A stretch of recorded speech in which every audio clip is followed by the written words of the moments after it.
The only other toy I think about fondly was actually a game called Pretty Pretty Princess. Do you remember that? I used to play that. Yeah. I did too. And I legit felt that. pretty dressing up as a princess, which was probably one of the first signs I was gay. Welcome to Millennial, the home of pretend adulting and real talk. I'm Andrew. I'm Laura. And I'm Pamela. And we have a light look back at the holiday it gifts of years past coming up. But before we get to that, I feel like we have to talk about the six-pack abs in the room. And specifically, I am referring to what has turned into the perfect end-of-year story, I think. It's going to be one of those stories that this time next year we're going to look back on and be like, can you believe that happened?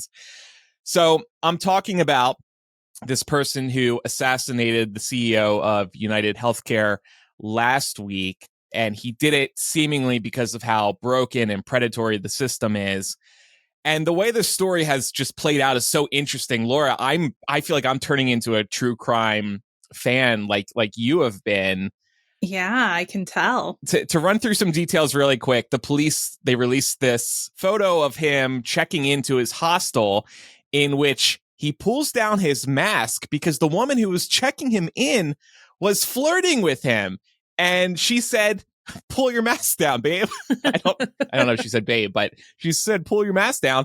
And then we get this photo of him, perfect jawline, smile. And the internet's like, wait a second, this killer's cute. So immediately everybody starts thirsting over him.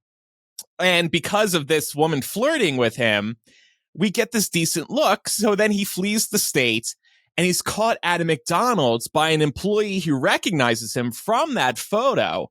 And then we get the name of him, Luigi. And of course, everybody starts Googling him. And he's a Gen Zer who had a very active presence on the internet, including on Twitter, where we come to see he's hot as hell. This guy's hotter than we could have imagined. And that was days after thirsting. I have just been in in the throes of all these thirst posts that people have been putting up on TikTok and Twitter. I've returned to Twitter to follow all this stuff because gay Twitter has just been on fire. Andrew, is that all it took to get you back on Twitter?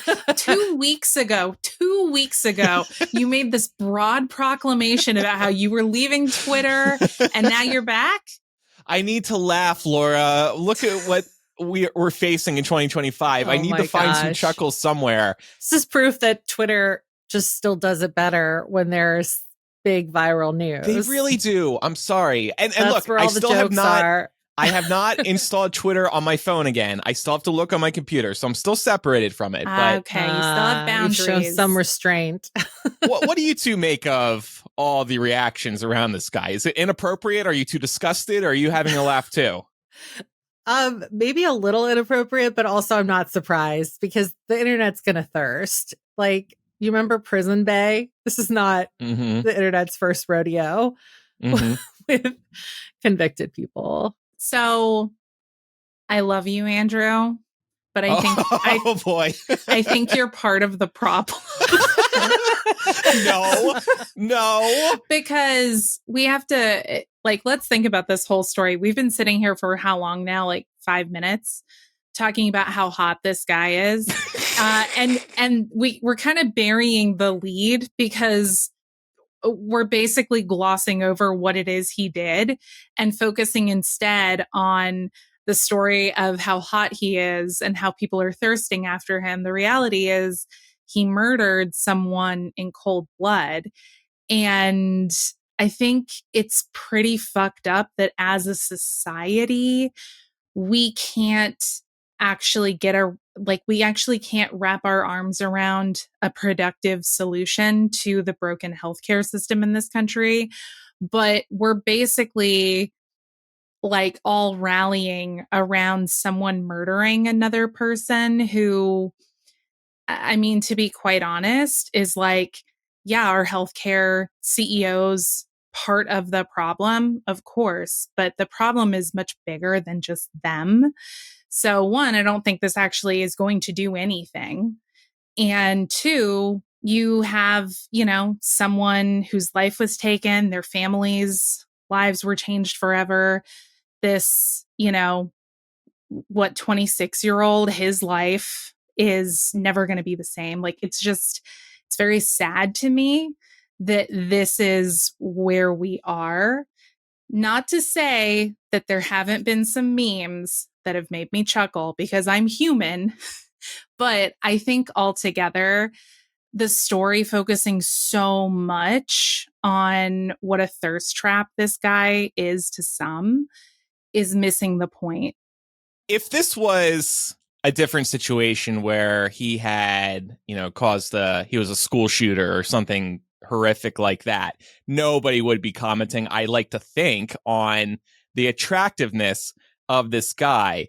But what makes this story unique is that he took down a leader in an industry that is perceived to be the enemy.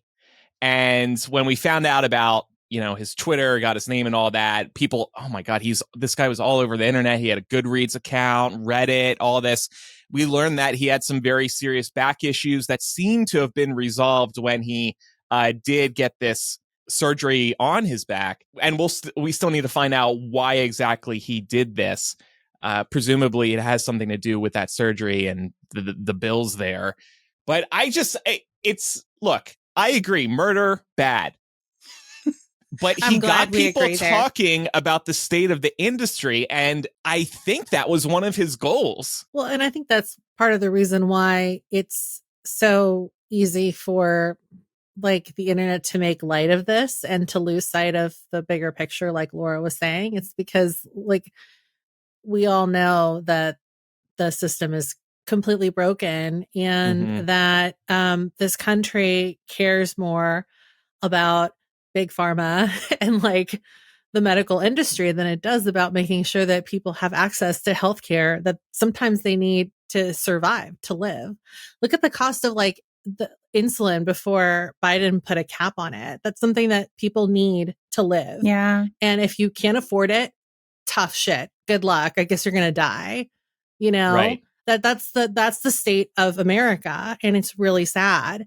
And I think that because a lot of people have been burned, and then also like there's the objective attractiveness of this guy. It's just easier for people to make a joke or to even like rally behind the general idea of what this is, even though like, yeah, it was the wrong way to go about it. And chances are it's not really going to be productive in the long run, unless like the sole motivation was to cause like complete anarchy, which again wouldn't be productive in the long run to begin with. So, and maybe spook the other CEOs too. The anger that this kid had was very likely valid. I mean, I think that he had carved a couple of things into the bullets, like he carved delay, deny, which are a couple of the insurance companies' favorite tactics to use so that they don't have to pay for things. And I think, unfortunately, most of us have at one point or another been on the receiving end of that incredibly frustrating back and forth with the insurance companies. I know I certainly have, and my God, it is annoying. And I can't imagine if something worse were happening to me, or if something terrible befell someone in my family, and through all that stress we were having to deal with the insurance bureaucracy that's really intended to prevent them from, having to shell out for as much as they possibly can. Yeah, that would be super annoying. But it's clear that this person also, isn't entirely well if these were the means they chose to go to, especially given the fact that he is from a very like wealthy, affluent, and influential family in Maryland, and even has a couple of family members who are in the Maryland Republican Party. So it's just really striking to me that somebody who maybe has more connections and more leverage than most would resort to these means. And I agree that this ultimately won't, unfortunately, cause any changes in the systems. The CEOs aren't going to start looking in the mirrors and the investors and be like, oh, you know what? Well, we do have an issue in America with the healthcare system. It's time to change things. But to be honest, and sorry to say this with a Santa hat on during the holidays, I have a hard time drumming up sympathy for this CEO. I feel bad for his family, but he could make changes to the system. They all could if they really wanted to. These people in leadership positions, and they choose not to because they prioritize profit margins and their investors. Right. They don't want to take people a pay who are cut, suffering. Basically. Yeah. They want to keep their bonuses. We see this across a multitude of industries, but it is especially, sadistic when you think about the fact that this is like people's health and livelihoods that could be affected for the better. Yeah.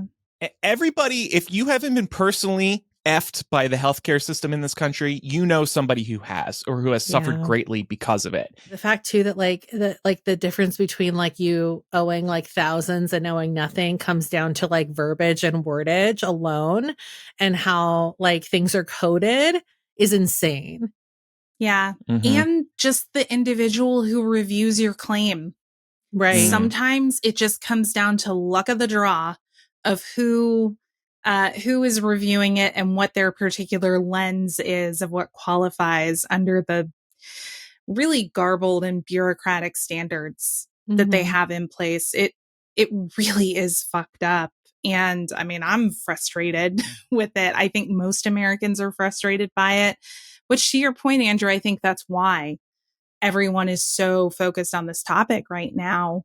I would just like to see us as a society have this acknowledgement of, okay, the healthcare system is broken. Now let's actually make moves to fix it instead of making moves to make it worse and make this problem worse, which unfortunately is what we have to look forward to as part of the Project 2025 agenda. So my fear is that this is going to get worse, not better.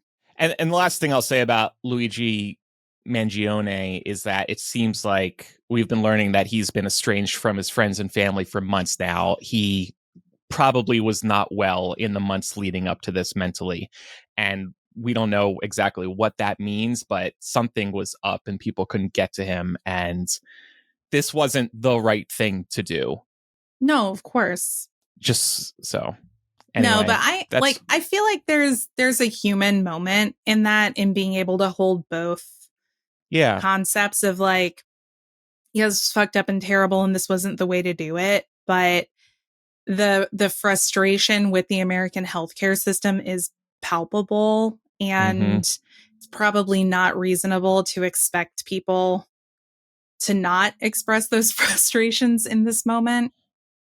Yeah. So, Laura, I'm tempted to send you a tweet, but I feel like you're just gonna I don't know, you might just leave the recording if I send this to you. I deleted my Twitter account. Well, I'll text you, you'll see the photo. Oh, that's fine. You can do that. Okay, I'm gonna drop it in the Discord. This has 102,000 likes, okay? 102,000 likes. Okay. I'm ready for it. Oh my God. Okay, this is Elon's fault though. I didn't ask for this algorithm. Yeah, for sure. No, and your algorithm is not your fault.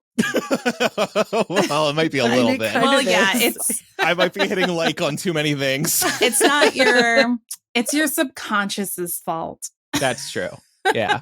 Right. Now let's put that aside and focus on the holiday season. But before we get into some it gifts of years past, Pam, we have some it gifts to share with our listeners, I think. Yeah, so we wanted to remind you all that our merch shop is officially open. This can be found at shop.millennialshow.com. So if you're looking for a gift for a fellow listener, or maybe you have a listener in your life that would like to sport some millennial merch, you can head over there to check out what we've got. We had a lot of fun designing these items for you all. We have shirts, we have hats, we have sweaters, we have sweatshirts, we have tote bags, we have drinkware. There's a lot over there, so go ahead and check it out. And thank you so much in advance if you choose to purchase anything. Yeah. So let's look at some of the it gifts of years past. It's fun to look back on the toys that really excited us around the holiday season. This is kind of a follow-up to some stories we've shared on After Dark about being surprised about gifts that we've received. So I thought we could start by sharing what each of our all-time favorite toys that we've received as a kid. So like, what was our number one? For me, it was one of the big crazes of the 90s, Furby. I loved that thing so much. It came after the Tamagotchi. It was a Tamagotchi on steroids. I didn't find them freaky at the time, but now I look at them, I'm like, why did we all like these things? They're a little bizarre to look at. And I was most impressed, being a nerd from an early age, I was most impressed by how you could have two Furbies face each other and they'd be able to talk to one another. I never had a Furby. Yeah, I didn't really? either. This is foreshadowing for a future question. No, I mean, to be honest, I never got it. Like, I felt like I was one of the few kids who just didn't really, I didn't dislike them. I just wasn't interested in them. And I mean, I think I must have missed out on something because a lot of people have fond memories of their Furbies. I feel like they were pretty pricey too. Maybe that was part of it. I'm Googling to see. I don't know if I'll be able to find it. It's kind of like hard to get, right? And I think a lot of times too, like parents didn't really get the appeal. So they were like, how long is my kid actually going to play with this toy? I think that was always like Mama G's mentality as well. Yeah. It looks like they retailed for $35, but this was also back in the 90s. Yeah. Okay. So that'd be what, like I was gonna like, I was gonna guess like $20. So what was kind of interesting about the Furby is that I think they were perceived to be cute at the time, but they weren't something you could cuddle. Those things were firm. They had a light layer of fur, but it's not something you took to bed like a Squishmallow. Yeah, no. But like I think that all generations like had a toy like that. Like trolls were big in the 80s, probably, right? Mm-hmm. And trolls were not particularly cuddly, the troll dolls. Yeah, that's true. Yeah. Mm-hmm. Laura, what was your number one all-time fave gift? Honestly, for me, it was getting a bike.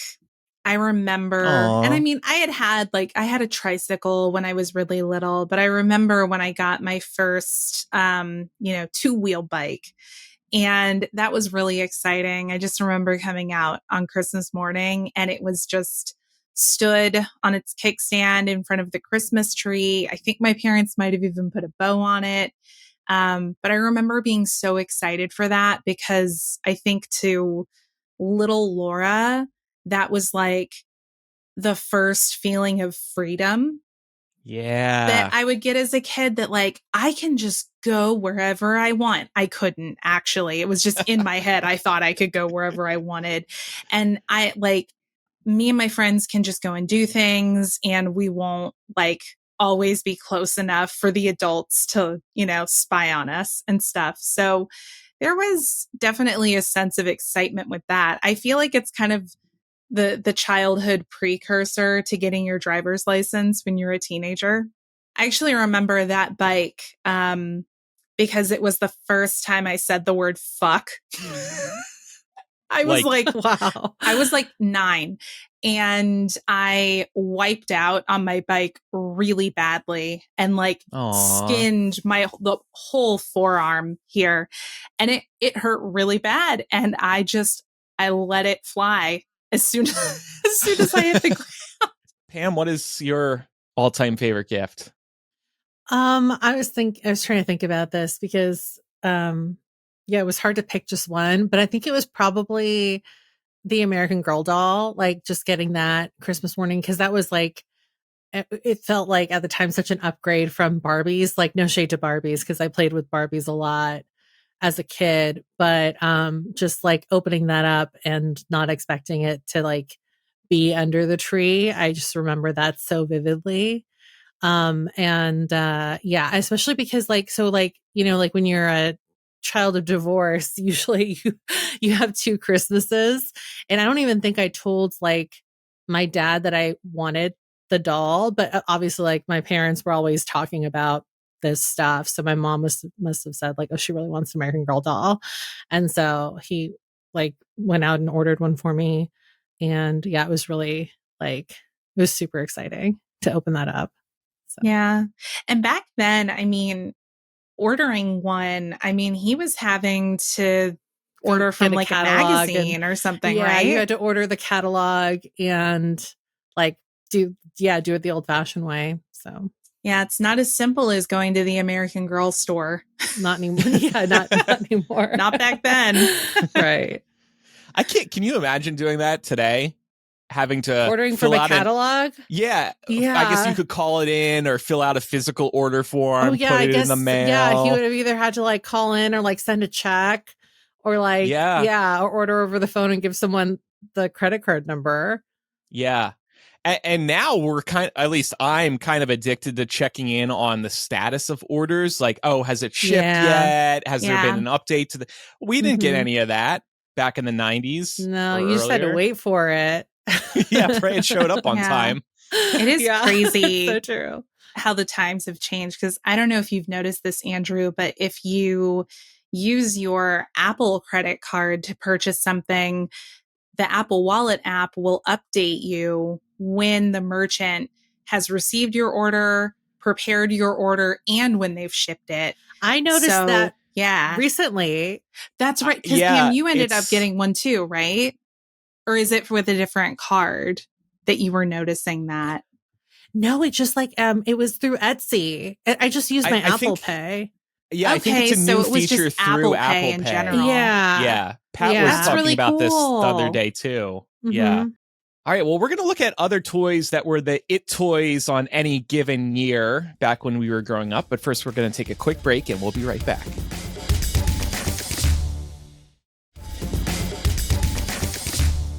So looking at some other toys, Polly Pockets. Oh, I love you two have Polly Pockets? Oh, yeah. I had a Polly Pocket moment. Me too. Yeah. They were so much more fun back in the day than they are now because they were actually pocket sized too. Oh. Yeah. Now they're like Polly Pocket is not a choking hazard or as much of a choking hazard. She's like I was just going to say, is that the reason? Yeah, that was cool. In a way, it was kind of like the original cell phone because you could pocket a game or toy in your... It is crazy to me that in the 90s, Polly Pockets were still okay because a lot of other toys had already been taken off the market for choking hazards. So it's shocking to me that we were still able to get those. I just remember that it was so easy to lose all those little pieces. Like, I don't think I ever successfully maintained a whole set for very long. Like I would lose pieces because they're so tiny. And then you step on them on accident and that fucking hurts. Yeah. I think maybe that's why they didn't think it was like a choking hazard. Because if a kid were to swallow like a Polly Pocket, like you're just going to pass it anyway. It's not actually going to, they were like that small. No, I'm serious though. I'm thinking, that's a good point. That's a really good point. I'm looking at one of the OG Polly Pocket boxes, and it does say on the front, warning, choking hazard, small parts, not for children under 3 years. I also just remember that like they had such a distinct smell. Do you remember that, I don't Laura? remember like that. I don't think they were supposed to be scented, but they just like they had a distinct smell. I feel like it was kind of like a plasticky baby powder smell. Yeah, like something like sweet kind of, but not. Yeah. I only had one, but like I like that. I treasured that thing. Yeah, I still remember it too. It was like a holiday like edition, and there was a little wreath on the top. Yeah, it was so much fun, and you could take it everywhere. So yeah. So you always had something to do if you were bored, to play with, or if you didn't want to talk to the adults. You're basically describing the cell phone today. You just ignore people by staring at your phone or your Polly Pocket. Well, speaking of digital gifts or items, a Tamagotchi. Yes. I was a Gigapet girl or Gigapet girly. I had both. Which wow, Gigapet did you have? Much? I had the dog. In the purple? Mm-hmm. Me too. I got in trouble once because I took it to school and it started making noise in my desk. So, you know what's funny about that? Nanopets, Gigapets, like everything, all of these Tamagotchis, my school banned them because they were becoming too much of a distraction. So I had to leave my Gigapet at home. And I was very upset by this because I was like, if somebody does not clean up its poop and feed it on a regular schedule, it will die. So I made my mom promise to take care of my Gigapet while I was at school every day. And I came to learn once I got older that it was very easy to reset it when it died. So if she didn't happen to take care of it on a regular schedule while I was at school, she would just reset it before I got home so I wouldn't know. Oh. So you couldn't do that with Tamagotchis because they start off as blobs and then they grow. So like you would have been able to, yeah. Yeah, see, Mama T got off easy because the Gigapet wasn't like that. Yeah. That's probably why she got it. I also got later, which I also loved, the Pikachu one. Yes, I was just thinking about this. Mm-hmm. I had a friend who had the Little Mermaid one. Oh, that's cute. That was like in the pink shell. It was a Tamagotchi, I believe. Yeah, I vaguely remember that. Yeah. Was this one of the first times we as children felt a sense of responsibility? Because Laura, you were talking about we must keep my little Gigapet alive. Like, did we ever feel so attached to anything prior to this? Well, I think the irony of the situation was we had a real dog at home.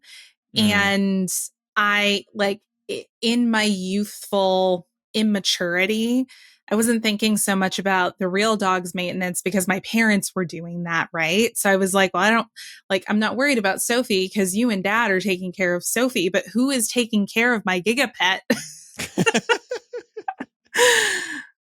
I can't remember which brand I had, but I did have one as well, and they got banned from my school as well. And I think a teacher may have taken mine away at one point if I got caught with it. Anyway, moving along, Beanie Babies, another huge one. Do you still do you two still have your Beanie Babies? I do have a few. I actually recently gave a bunch of them away to one of my cousins. This sounds so weird because like my cousin's in his he's like 23, but his girlfriend was like randomly collecting Beanie Babies and she was talking about that and I was like, oh, I have a bunch, like, do you want them? And she was like, maybe just some of them. And I was like, okay, that's fine. I'll bring my bag over next time I pull it out. My and beanie so bag. I let her, basically I just let her go through and like grab whatever she wanted. Cause as we know, like they're not worth anything. At least not what they led us to believe. So I kept the ones that like were special to me when I downsized. But I had like a whole big bag full of, I had a bunch of the McDonald's ones too. Teeny beanies. The teeny beanies, yeah. Yeah, I had a shit ton of Beanie Babies as a kid. This was another thing that got banned at my school. And I got in trouble for trying to smuggle them in anyway. So I was very Your school is no fun. But I did, probably 15 years ago at this point, I gave most of them away. But I did keep some of the bears. And the one that was most important, of course, was the Princess Diana bear. Yeah. What was that? 99, 98, 99. Mm-hmm. That one came out. And I also kept a couple of the large plushies that like, they weren't Beanie Babies, but they were like full on stuffed animals that they TY came later, would do. Right. Yeah. I kept a couple of those. My mom had the Princess Diana one in a special case in the china cabinet. Like that thing was that's the such heirloom a mom to thing. us. Yeah. Yeah. I also have I have an NSYNC Beanie Baby that my uncle gave me. Yeah. It's a Lance one. Not for any particular reason. I just think it's just that's probably like the only one they had when he went to go buy it for me. He used to get me like stuff like that. But yeah, next time I go through the shed, I'll see if I can find some of these things and pull them out because that's another one that I kept because I was like, oh, that's good for nostalgia. And it's in a box. I don't think we have any Beanie Babies. I'm not even sure if we have the Princess Diana one. I think at some point we donated them all, maybe to Goodwill or somewhere. Wow. But it's interesting, Pam, that your cousin, what? I was just going to say, what would Princess Diana think? Threw her away. It's interesting that your cousin Pam is collecting them again. They're not having like a renaissance, are they? I don't think so. I don't know. Like, because I asked him, it's his girlfriend, and he was like, oh yeah, she's collecting Beanie Babies. And I was like, Beanie Babies? And he goes, yeah, Beanie Babies. There's like the ones with the little heart tags on them. And he goes, yeah. And I said, okay, like, are they cool now? And he's like, well, she just thinks they're cute. Like, she found a bunch at a swap meet. And I said, well, I have a bunch. Like, does she want them? Because I'm going to give them away anyway. I'm going to either throw them out or give them to Goodwill. And he was like, maybe. And so then I just brought them over the next time I went over, and she went through them. She didn't want all of them, but how old is this girl? A few. They're like in their early 20s. Like, maybe this was like a year or two ago. So she must have been like 21, 22. So this could be a Gen Z thing. Maybe Gen Z is going to become infatuated. Are popular with, adults. Right, so, right. Yeah. I wonder if it'll come back. Sort of like how Twilight has had a renaissance with Gen Z. Yeah, I'm wondering if interesting. Beanie Babies, they'll look at them and be like, oh, they're cute. They bring back so many things. Like, we were talking about 90s style film cameras, I think, last year on the show. Yeah. And to that point, like, thrifting is cool now. Like, like, not that, like, going to like charity shops or secondhand shops hasn't always been a thing, but it's like, it's cool to do that. So I feel like the younger generation is probably more, it's more logical for them to like maybe stumble upon stuff like that and be like, oh, that's cool. I want to collect those, or like, let me get in on this. So all that vintage stuff from the 90s. Yeah. A used record store near me also sells used books and toys. It's like a used pop culture store. I love it. And they have a ton of teeny beanies from McDonald's still sealed in the bags. And you can get them there for dirt cheap. But the plastic on the bags is just like worn down now to the point where the plastic's almost like foggy. It's not a clear bag anymore. Yeah. And it just looks gross at this point. I had a bunch of my grandma, she bought a bunch of the Barbies like that McDonald's used to put in the toys. Oh yeah. And when we were going through her stuff, I just found like a bag of like McDonald's toys. I don't know if like they used to be mine or she was just like collecting them herself or whatever, but we were cleaning them out. And we just ended up taking them all out of the bags because the bags were gross, to your point, Andrew. Yeah. It was like, okay, even if we're going to like donate these, we need to get them out of the plastic bags because, like Salvation Army or wherever we take them is going to be like, this is kind of gross. Like, you're giving us a bunch of trash. So. Okay, glad I'm not alone in that thinking. How about Tickle Me Elmo? This was, I think, the earliest It gift that I can remember.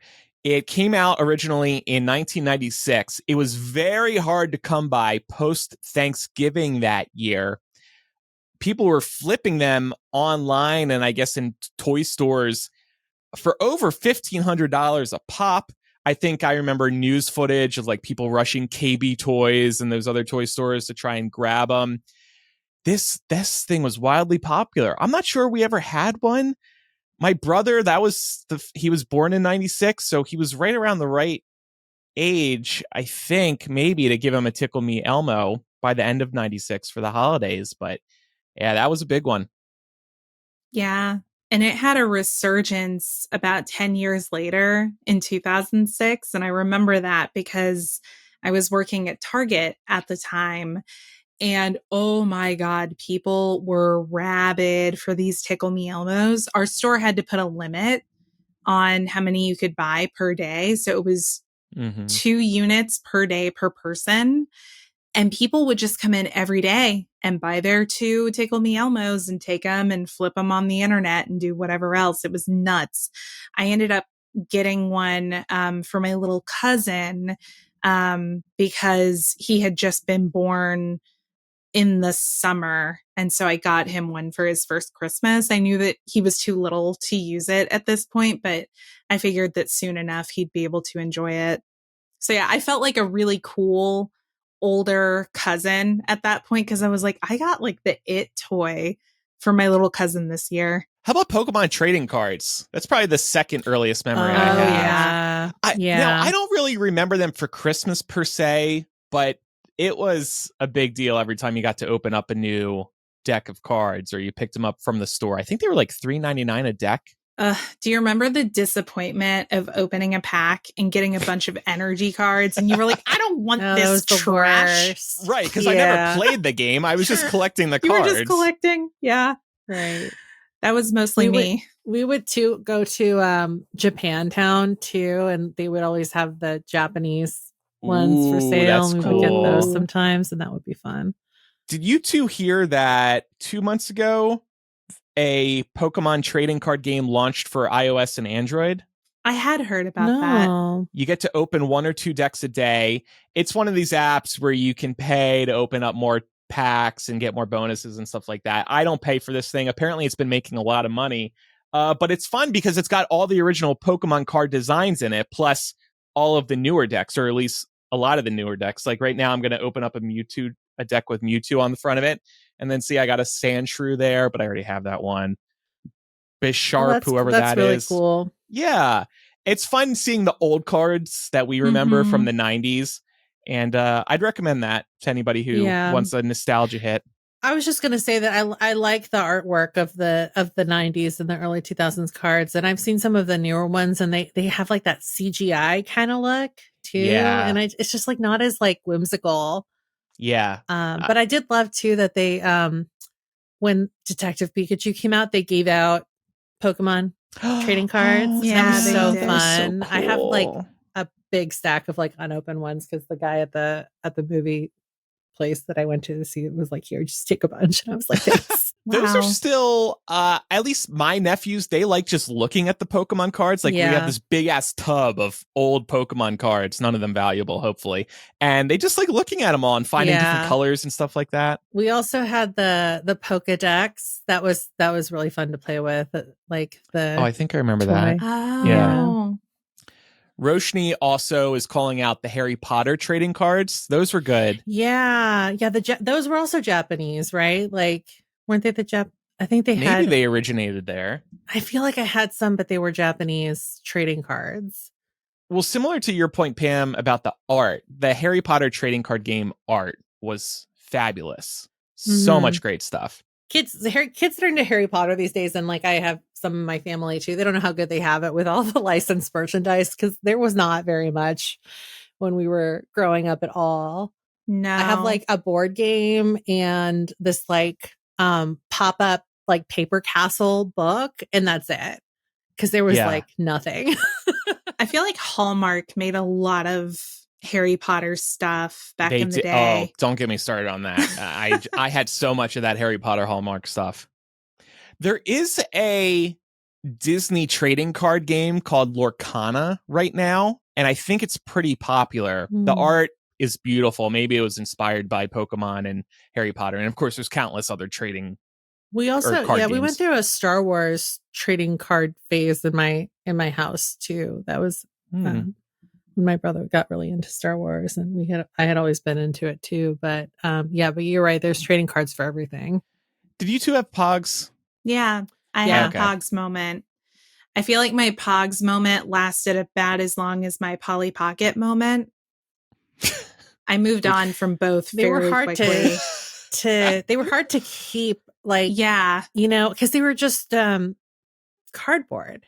Yeah, they were a little flimsy. I think I had like my mom bought me like tubes to keep them safe in. I just kind of stuffed them all in there. The slammers were cool. I remember having a slammer with like flaky, like holographic pieces in it.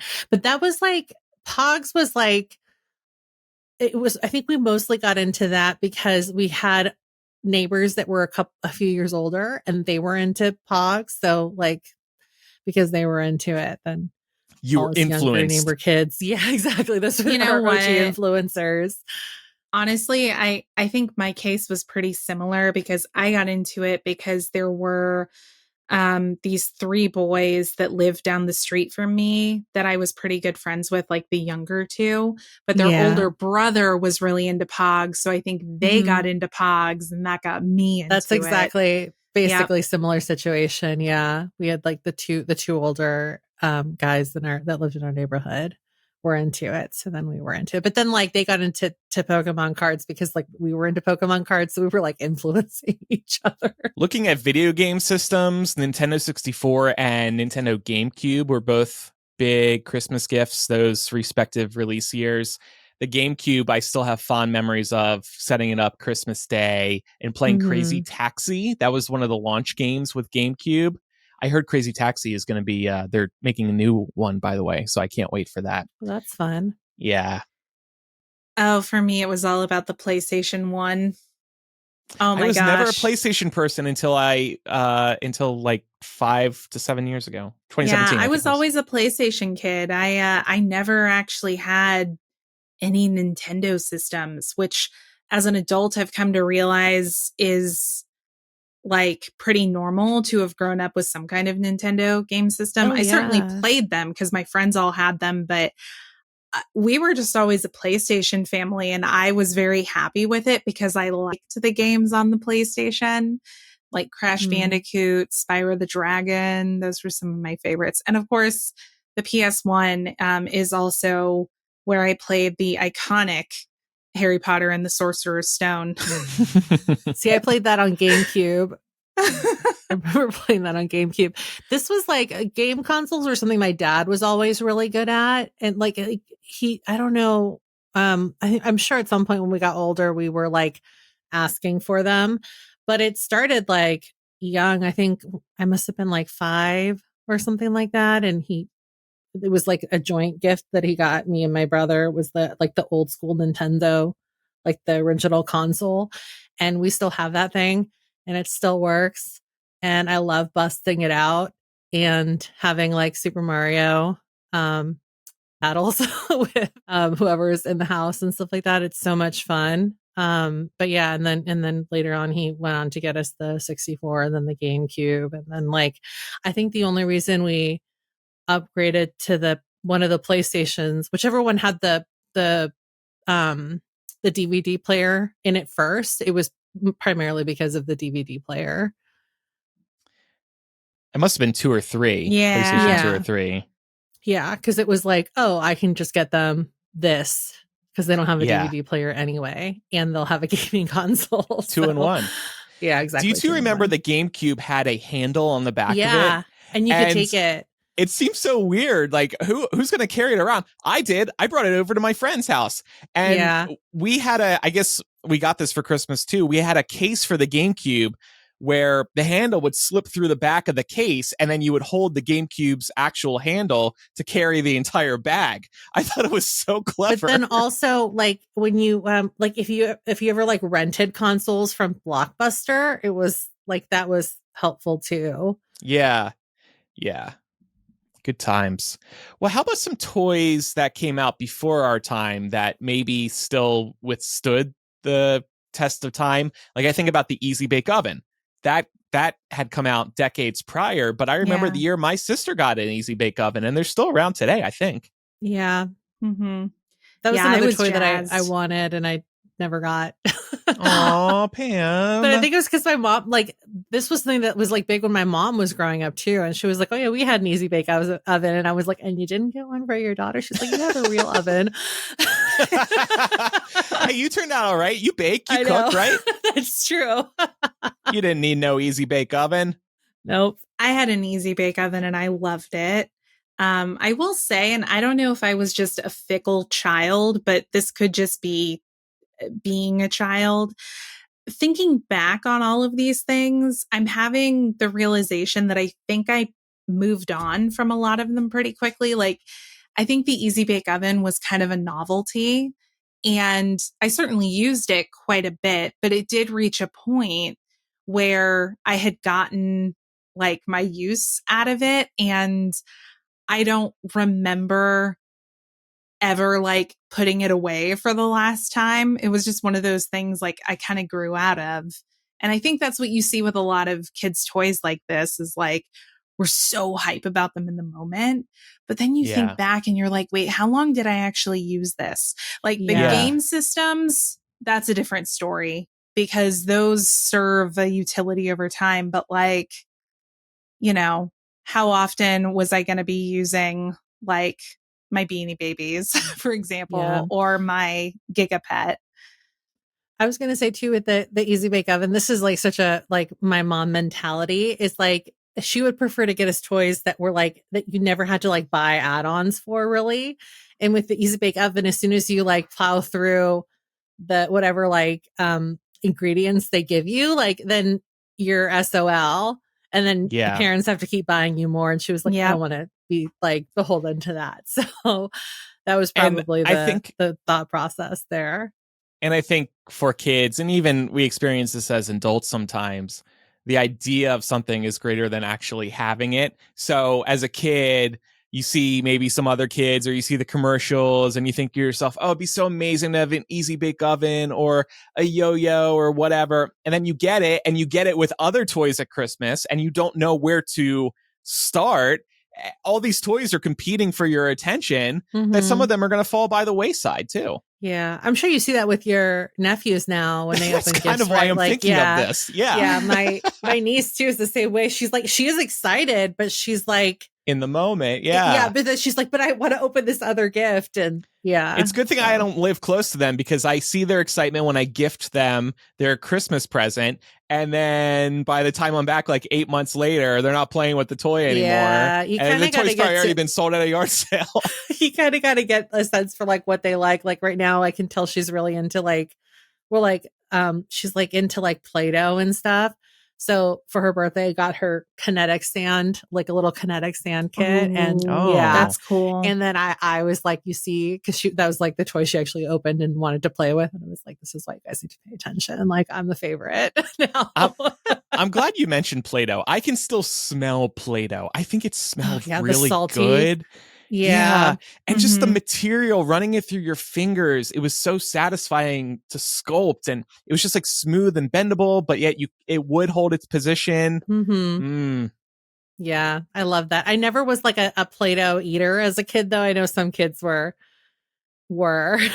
Honestly, the way it smells, I'm tempted to bite, but I've never bitten in. See, like that's the danger of like the stuff today. Like I was just talking about like the kinetic sand, which is like the new Play-Doh for kids now. And it's really fun. And like the texture is fun. I'm sure we've all played with kinetic sand in like a science class and stuff, but then they also scent it. So like with my niece, I got her this like kind of similar to Play-Doh. You could get like an ice cream shop thing, and you could like use the molds to make ice cream out of Play-Doh. So you can do that with the kinetic sand. But then the kinetic sand smells like, like chocolate and strawberry. And I turned away for 1 second, and I hear this kid coughing, and I'm like, you bit into that kinetic sand. Oh my God. This sounds like a lawsuit waiting to happen. Yeah. They're tempting the kids to bite in. And of course the kids are going to do it. I was like, doesn't that smell good? But don't taste it. I turned around for 2 seconds, and she's like sputtering up kinetic sand. I was like, oh God. Yeah. Hey, you know what? She's just testing the boundaries. Yeah, that's right. And then I was like, here, just drink some water. You'll be fine. I went through a serious Hot Wheels phase too. We had a lot of tracks, and it was so much fun building tracks. Like you start it at the top of a kitchen table, so it could go down a hill and build up momentum, and you could see how long you could make it run. My dad had held on to his childhood Hot Wheel tracks too, so he was encouraging us to use his. Yeah. And that's probably way better made than the ones now, because they used to be like, the cars used to be metal. So little Matchbox cars. Yeah. Did you have, Andrew, I'm trying to remember what it was called, but it was this like motorized apparatus you could put at the beginning of the track that would like supercharge your Hot Wheels car so it went really fast. Does sound familiar. Yeah. I just, because my brother was definitely very into Hot Wheels, but because I'm the older sibling, I helped him a lot with putting together those tracks. And I always just got such a kick out of using that like speed enhancer. And usually the cars would go flying off the track across the room. Yeah. I know Etch-a-Sketch and Light Bright have withstood the test of time as well. And I think we talked a little bit about Barbie too. The only other toy I think about fondly was actually a game called Pretty Pretty Princess. Oh my God, I used to play that. Yeah. I did too. And I legit felt pretty dressing up as a princess, which was probably one of the first. And you would signs I win was like geek. rings and Yes, and the necklace and the crown, and I felt beautiful. Aww. I played. It was my sister's game, but she needed somebody to play it with. So, hi Becca, I'm ready to play. There was Andrew. I'm sure you little were Andrew. beautiful. I was freaking beautiful. Oh man, I remember all those kinds of games. Like, what was the other one? Cell phone. Yeah, and there was one called like Secret Mystery Date, Secret Date. Yes, yeah.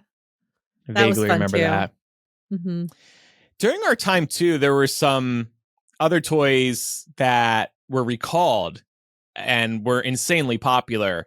Yeah, so like the one that like automatically came to mind, and I know that Laura had memories of this too, which was the Cabbage Patch Snack Time Kid. So this came out in 1996, and basically it was recalled because kids were getting their fingers and hair caught in the motorized mouth. So the way that this thing worked is that it had like these plastic, like carrot sticks and stuff like that you could feed. And the doll would just keep chomping on it until it was gone. Except, of course, like a finger really has no end and neither does hair. So it would just keep going. And I guess it was just like one too many kids that this happened to. So they ended up recalling this toy. So, yeah. I mean, it kind of makes sense that they wouldn't think about kids doing this. Cause like, from an adult mentality, why would you put your fingers in that? But like, it's kind of like, why would you staple your finger as a kid? You know, kids are curious. Yeah. Why would you eat a Tide Pod? Yeah, exactly. Kids are kind of dumb.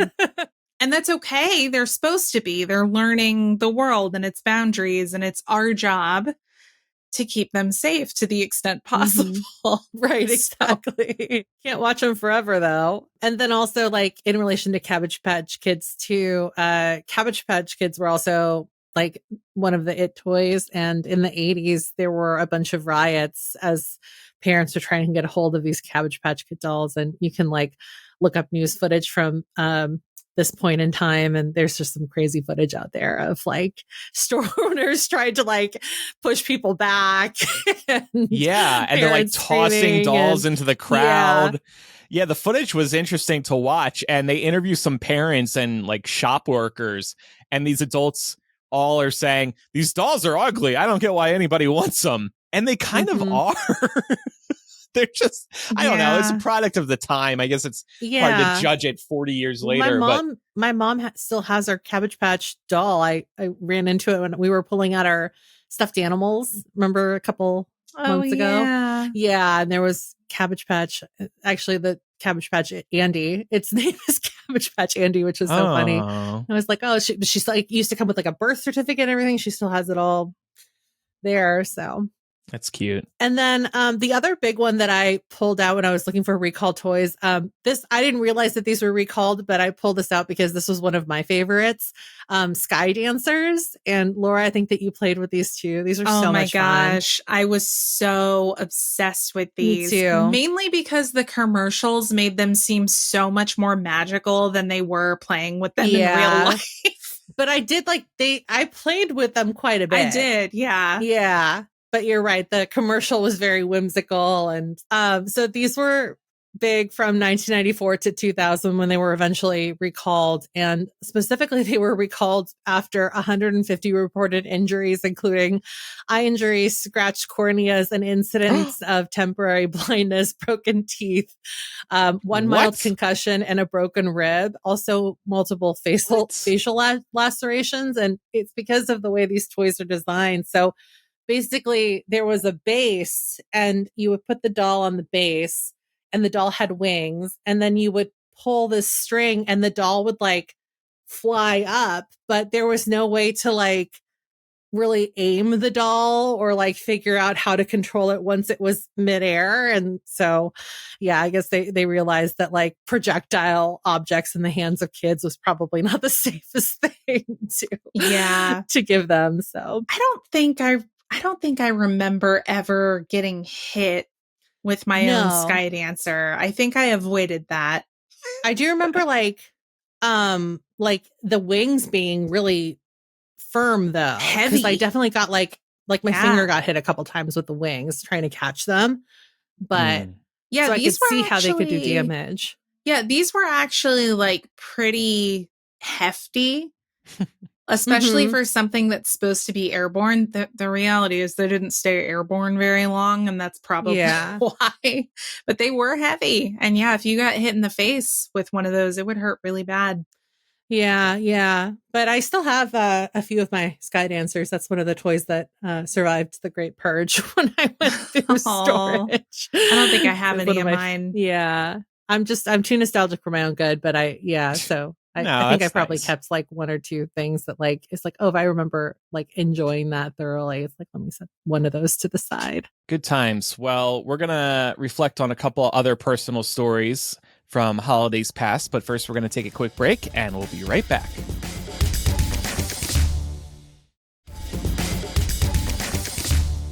So I also just wanted to address, because of the desirability of these toys, if our parents ever camped out to get something for us, of course, is the pre-internet shopping days, because a story that I always think about is my mom had gotten to Target at like 3 or 4 a.m. with a friend to get me and my friend a Nintendo Wii. That was back in 2006. And the internet I think we had the internet at the time, but you just didn't order stuff like this online, like a big release. You still needed to go to the store to get it, I believe. So I was like, damn, my mom is camping out for us to get a Nintendo Wii at Target. That's dedication. I was very impressed. Did your parents ever do anything kind of crazy like that? No, but to be honest, my parents were kind of early adopters of ordering things online. So I know they definitely experienced a lot of eBay hell back in the day, trying to get things either that they wanted or needed or that they knew we wanted. But I don't think they ever had to physically camp out. I could be mistaken about that. So mom and dad, if I've forgotten something, let me know. 'Tis the season. Family guilt. Yeah, my gut reaction to this is to say no, because I know my mom never did and never would have. But my dad was always, like I said, pretty good about the game consoles. And also later, when I was already a teenager, he also got me my first iPod, which was big because that I'm sure those were sought after too. So I'm thinking he must have like lined up for some of that stuff. If not, he just got incredibly lucky. Yeah. Most of the time those are the bigger items that people are going for. So well, I know you two have a couple other stories to share as well in terms of gifts you wanted but never got. Pam, you teased one earlier.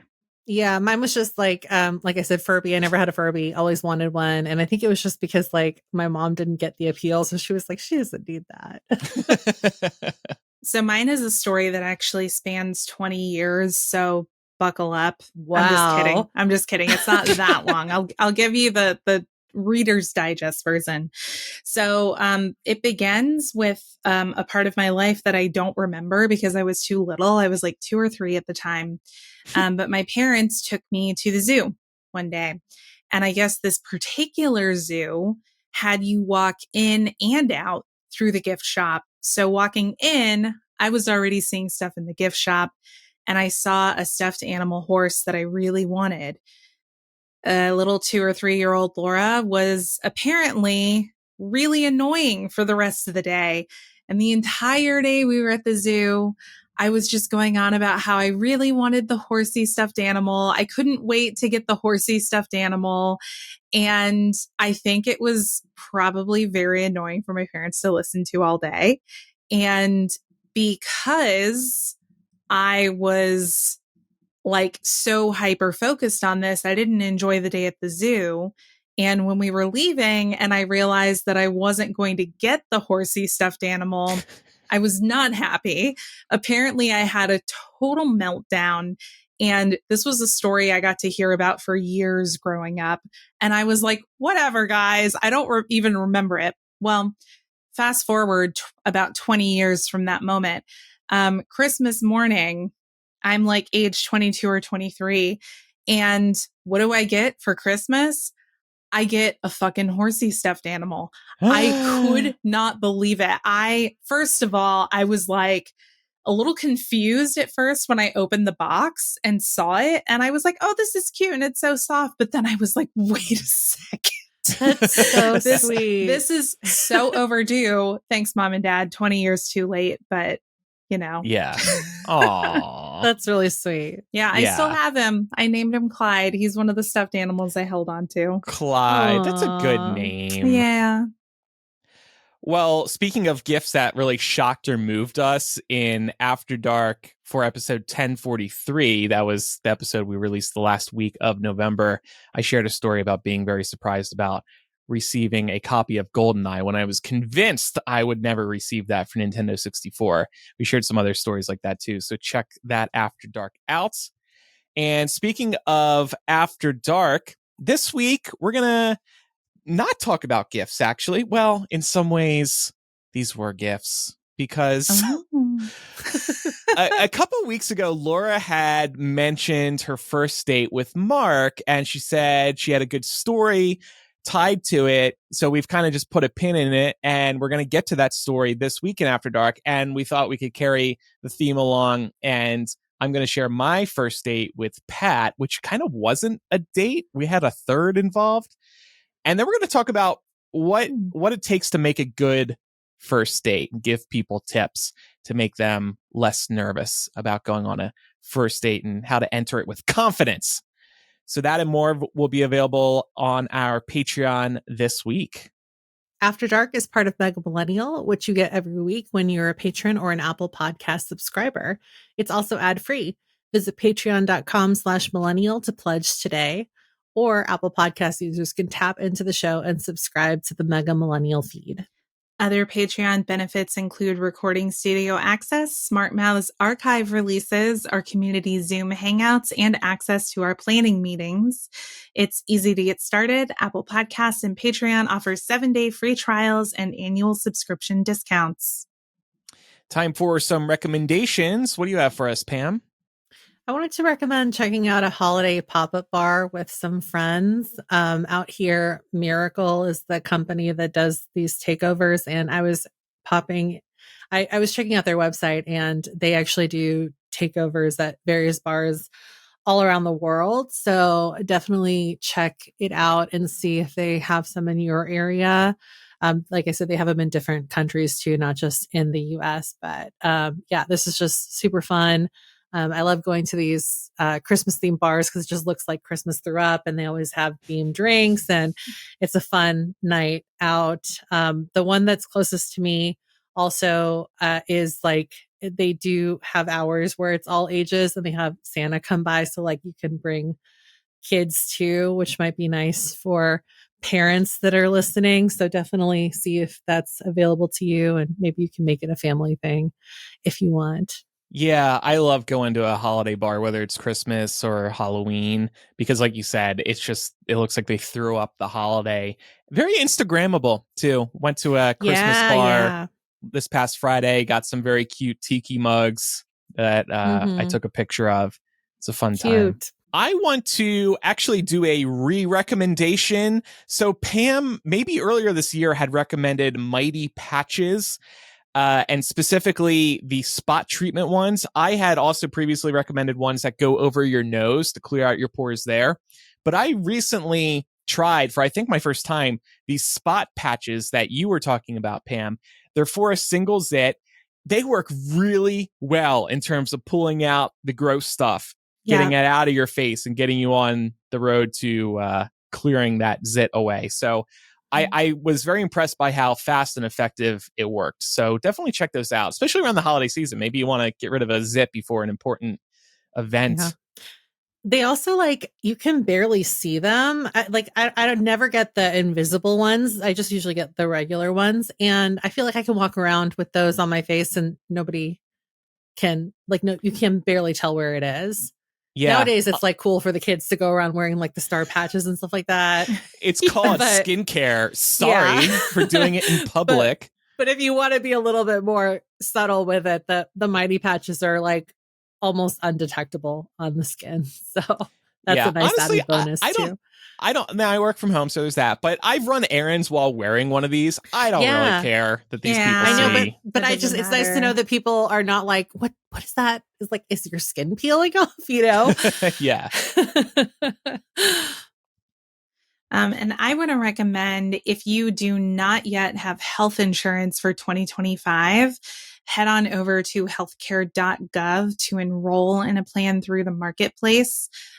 Your insurance would cover January 1st through December 31st of 2025. This is a really great option if you don't already have coverage. So go peruse the plans and make sure when you're doing this, there are a lot of like wannabe healthcare marketplaces. I'm sure there's like a healthcare.com, for example. Make sure you're doing the .gov, because if you're eligible for any subsidies, that's where you're going to get them. You're not going to get them through private insurance marketplaces. So be sure to go to healthcare.gov and enroll before December 15th. All right, pals, we have a couple of reminders before we wrap up. Yes. Firstly, don't forget about our merch store. Once again, you can visit shop.millennialshow.com to grab hats, shirts, sweaters, drinkware, and much more. And if you do pick up any of these items, we'd love to see you sporting them. So make sure you tag us on social media if you are photographed wearing them or using them. Yeah. Also, make sure you're following the show in your favorite podcast app so you never miss an episode. And we would love a review in Apple Podcasts or Spotify. And don't forget, we're releasing video episodes on YouTube. So rate, review, comment there as well. And please do stay in touch with us. You can email millennialshow@gmail.com or visit millennialshow.com. While there, you'll also find all the links to our various social channels. So please also give us a follow. Spotify users can also leave feedback directly within an episode. After Dark starts in a moment for patrons and Apple Podcast subscribers. Thanks, everybody, for listening. I'm Andrew. I'm Laura. And I'm Pamela. We'll see you next week for our final episode of 2024. Bye, everyone. Wow. Woo. Bye. Woof. Fuck. Can't believe it's the final episode already. What a year. I know. It's insane. What a year.